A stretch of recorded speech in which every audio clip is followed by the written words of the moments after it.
Velkommen til den lille præsentation, som vil prøve at belyse gennemløbstiden for en forretningsidé. Om det gælder lancering af nye produkter eller versioner, eller effektivisering og omkostningsbesparende forbedringer i virksomheden. Og i denne forbindelse vil tyngden blive lagt på forretningen.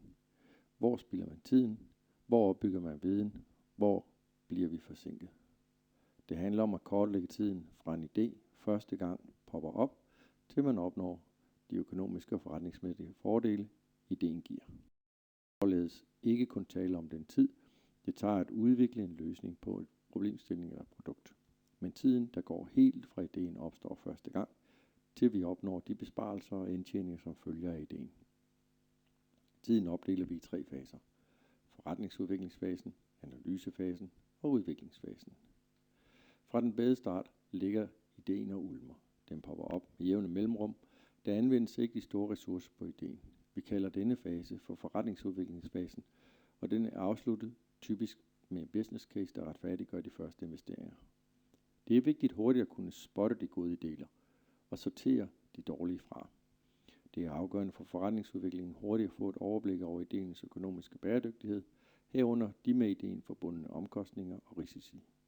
I denne fase ligger alle de usynlige omkostninger. Tiden, der går med, at man vedvarende snakker om ideen. Tiden, der går med, at man ikke lancerer det nye produkt. Tiden går, mens konkurrenterne måske er i fuld gang.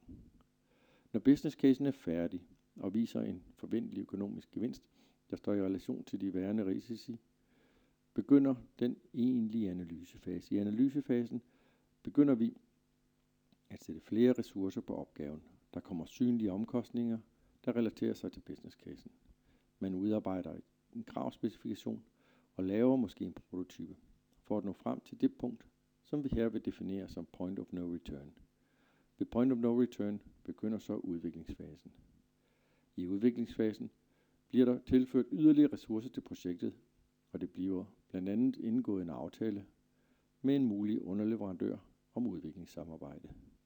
I løbet af udviklingsfasen opstår der ny viden, der reprioriteres, ønsker kommer til og ønsker tages ud.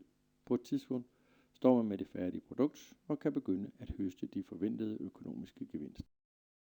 Lad os se på de risici, der ligger i de enkelte faser, og de tiltag forbedrer gennemløbstiden. Er det derfor vigtigt at indføre en hurtig screeningsproces? Når ideen opstår, en proces, hvor man på få timer kan få et overblik over ideen, samle viden, skabe et økonomisk overblik, uden at der igangsættes store økonomiske projekter. Business casen bliver dermed fremrykket kraftigt i tid.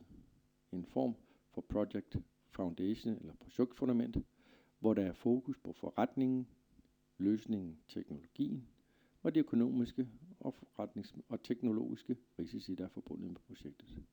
Ved at lade analysefasen og udviklingsfasen efterfølgende køre parallelt, kan man gradvist tilføre de ressourcer efterhånden, som ny viden opstår, og opgaverne bliver prioriteret ind i projektet. Projektfundamentet bliver løbende udvidet og justeret med den nye viden. De samlede omkostninger reduceres og gennemløbstiden afkortes.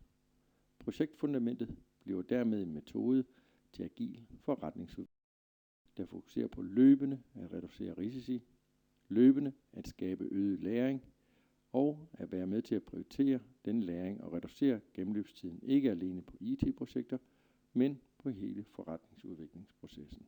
Tak fordi du lyttede med.